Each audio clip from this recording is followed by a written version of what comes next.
Teams always hope that the players can step up in big moments. To be that guy in that moment last night, where's your head been at as this team is trying to make this playoff push? Just trying to play my game. It's high intensity games right now, and everything's up a notch. So just trying to play my game and do my part to help the team. When you have teammates saying the hottest player in the league, and it's tough to argue against it, when things are going right like this, how do you try to bottle it and keep it a consistent part of your game?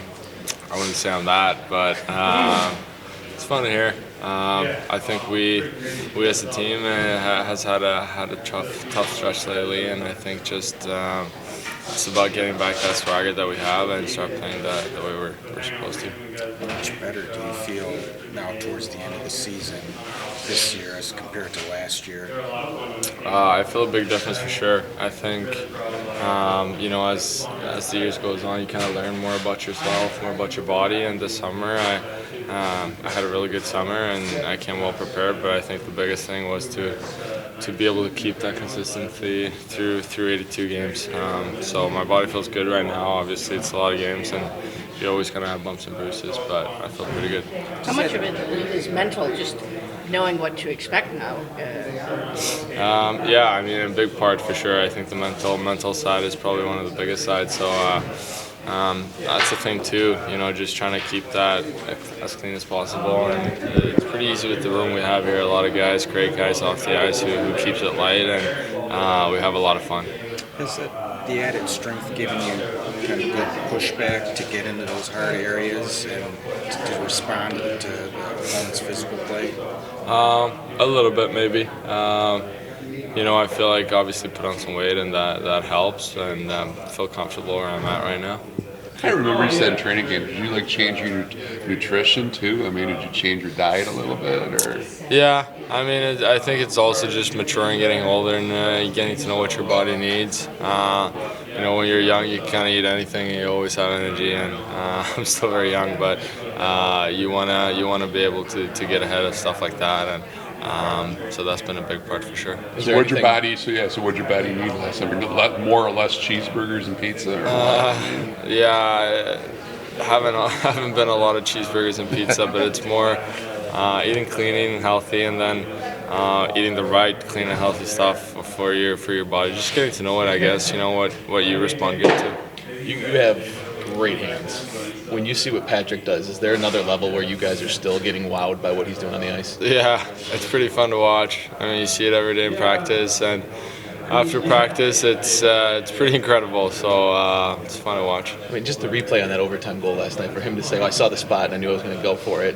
How many guys in the league do you think can still do what he does at the level he's doing it? Not a lot of guys. I don't think there's a lot of guys in the history of this sport who's able to do what he does. So it's fun to watch, and it's been good for me as well. How fun is this compared to the first 2 years that you were here? This time, last couple of years, you know what it's like. For sure, huge difference, and this is where you want to be. It's a tough spot, it's pressure on everyone, but it's the fun part of it. You're playing for something meaningful, and you can just feel it within this locker room. The crowd showing up for us every night. I feel like it's awesome. So it's just about enjoying it and trying to come through big. It was a great result at the end yesterday. It was thrilling the way everything ended, but in the news conference he said that he felt like guys quit in the first period, and he was ashamed and astonished at what he'd seen. What was your thought on what he might have said to you guys and what that first period was like when you relive that in your mind? Obviously not the first period we want to have. I feel like that's been our biggest issue, our starts. We're almost starting every game down 1 or 2. It makes it a lot harder, but I think what we showed in that second period and even the third, the pushback, I think it shows that we far from quit, and everyone's invested in this and want to push this in the right direction. You feeling like this could be a turning point right now, just the way that things unfolded for you guys last night? Hopefully, you never know. Hopefully we'll look back at this and see it as kind of a pivotal moment. I think we got away with one last night, but at this time of the year, I think you take every point you can get. Obviously, we want to play better, but it's a good start. Lucas, why do you think starts have been such an issue since the start of March, especially with everything that's on the line? It seems like the urgency should be there.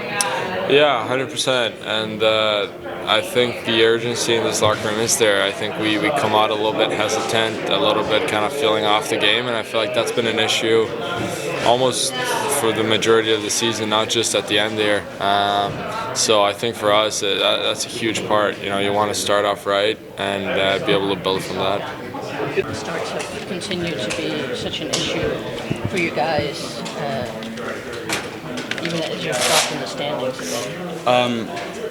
It's a good question. I think we come to the rink with the expectation to win. I think we are fired up, but it's we just can't translate it on the ice. We have a good atmosphere in the room before. Now we just gotta make sure we really dialed in. It's probably the biggest game of our season tomorrow, and definitely can't fall asleep there in the first 5 minutes. Is it kind of jarring when you hear your coach say, "I thought they quit"? I mean, that's a pretty harsh indictment. Yeah. But luckily we didn't quit last night. I think there was a big step in the right direction. But if you look at the bigger picture, I think it's just a baby step. But of course, maybe that's all we needed was one kick in the ass, and hopefully we're waking up now and continue to I don't know, maybe gain some momentum or something, and hopefully finish here strong. Is that kind of between periods that you're talking about when you say one kick in the ass, like in the intermission? No, not really. I think we all realized that we kind of kicked ourselves in the foot there too, or shot ourselves in the foot. We just weren't happy with our own performance. We don't need anyone to tell us that. I think we're honest enough to not feel sorry for ourselves or lie about certain things. So you have high expectations for yourself, and obviously we came back here with 2 points yesterday, which was big. Especially one of the biggest problems with the breakaways, especially in the first period. How do you eliminate those? We just got to be a little more sure on the back end, I guess, when to jump up, when to join, and maybe when to take a breather and sit back. Yesterday it was kind of the same thing. 2Ds jumped up in the play, then we turned the puck over, and then we have no line of defense there anymore, and then it's tough for any team to defend a rush with no Ds out there. So I think we just got to really focus on when to find time to jump up in the play and when not. All season you guys have talked about the one game at a time mentality. How important is that now down the stretch as these games get bigger and bigger? Really big. We really got to focus on tomorrow. I think we had a really good day of practice today. And I think everybody should be excited. It's a big challenge. Time for payback, and hopefully we can now win 3 out of the last 4, and then it's looking obviously a lot better. What's your takeaway from what you're seeing from Lucas right now? Definitely our best player on the ice. Fun to watch. I think even though our ship kind of broke down, I think he kind of steered our way out of this and really found a way to get on the board in hard times, and it's just cool to see him grow, not only as a player but also as a person, taking more responsibilities, and hopefully he can stay hot, and big key to our success for sure. What do you think's been the biggest difference for him this year as opposed to last year? I don't know. I think not much, to be honest. I think his confidence is very high right now. Obviously, he got a lot stronger, faster, better with the puck. He's looking real strong around the net front. I mean, I think feels really comfortable in the bumper on the power play. That's where he's getting a lot of chances lately, and definitely cool to see. You guys had to grow up fast and come in and make an impact together. Just to talk about revenge games and games that mean this much, and you guys are still so much in this playoff picture. How much different is this year compared to the last couple for you? It just means more. I think we're in the same kind of picture the years prior, but obviously this feels different just because we had such a good stretch, and now we just got to really dig in and make that a successful season for us. Thanks, Mom. Thank you. Some more guys under the weather, or where are you at? Yeah, under the weather. Ross, still coming off, feeling under the weather, unavailable today. DP and Comfer, maintenance days. And still no lower body on Wallman, still unavailable for us. He skated today, so that was certainly a positive. Obviously, we had some real reps for him too, which was his first time. So I'll get a better feel from the trainer on how he responds from it. Kind of know more from there. So is there a chance tomorrow? Or? What's that? Is there a chance for tomorrow? But potentially. We see how he feels. He's progressively getting better. I'll get a better feel when I talk to the training staff. Derek, I know last night when we were talking about the slow starts, you mentioned one possibility is maybe shortening the bench. Any other things you can kind of think of that can solve that issue? Manage their game, simple. They've been different in ways. Obviously, I think Buffalo we started well, but we gave up power play goal. The Arizona start and last night's start were very similar, where everyone's first shift was fine. We earn ourselves 2 power plays, and we lose a little momentum off our power play that ends up in the back of our net. So I just think simple, north, work off the forecheck, get pucks to the net, just a simple recipe to get us going. You mentioned the coaching staff's responsibility in starts yesterday. What does that? Well, obviously they're not responding from video and our meetings with some of these starts. So we'll try to be a little bit different. It's an interesting time of year. It's so emotional right now, the highs and lows. You talk about the narrative last night. We go from one narrative we lost to now we've won 2 of 3. We're above the line. It's amazing how the emotional roller coaster even within a game. So we can beat down the same type of things we talked about of how to get a good start. But I think maybe we have to change up the approach a little bit.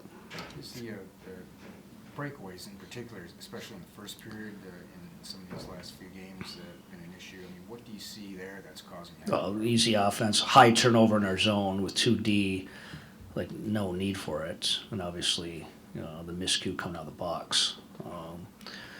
Again, those are mental mistakes that are extremely unavoidable, and we'll look to avoid them. You kind of expect the Islanders, well, that team's kind of crucial, big time for them Of tomorrow. course. You're going to expect their best, obviously. I mean, this is, I think they've lost 5 straight. Obviously, we've been there a week ago in a similar situation.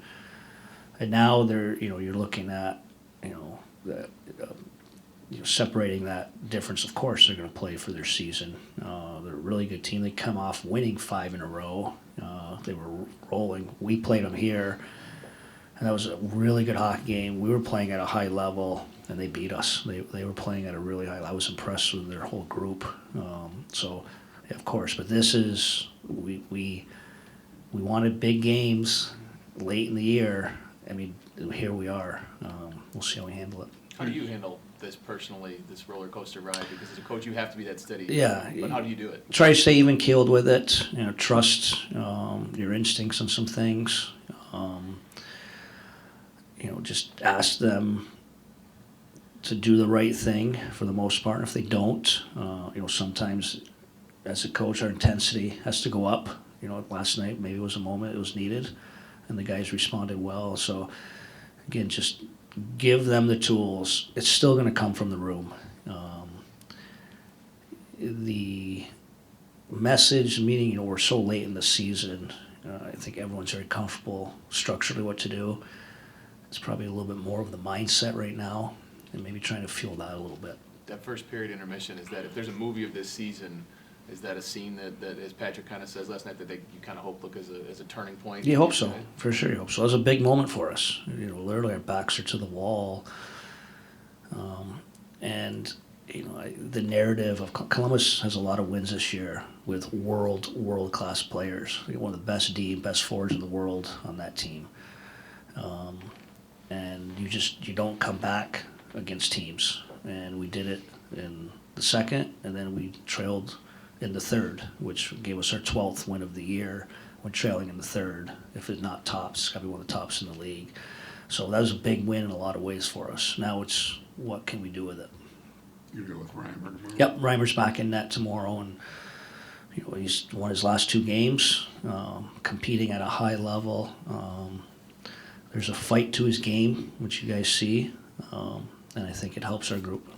On the power play, with that trio of Fabry, Raymond, and Kane making some of those kind of down low passing plays, what have you seen from those three that's been working there? Well, Fab's won face-off wise, really impressive. He's out of position, and he just keeps winning that face-off to get us some zone time. And for me, that's grit, not being a natural center. So that's a start. And it's just, again, getting those hands lined up together. There's a lot of different things.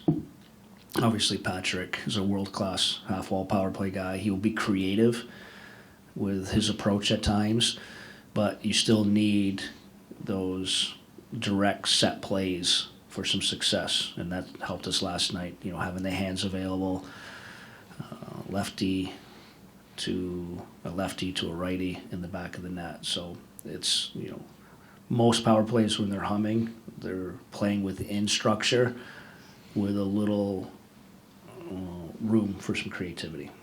And 33% last night. There was times the power play didn't look sharp. I think it lost us some momentum early on, but we had Kane on the back door. DeBrincat on the back door. DeBrincat hit a knob in the second period, and they got the goal, and we needed it in the second.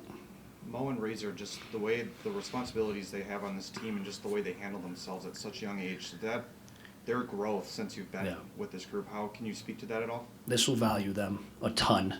You talk about the emotional ups and downs. It's real. It hardens you in your growth, and most good players have to go through it. And that's why this is extremely valuable to play these type of games down the stretch, especially those 2 guys leading us. Kind of getting used to Kaner with those big-time moments like that. You got to give him a ton of credit. 3 points, all in specialty situations. We needed it. And, there's times it's hard with his 5-on-5 play. People check him. He always gets the toughest matchups. And he stays at it and just makes play. And when you keep doing it over and over and over, there's something in his DNA that's pretty special. Thanks.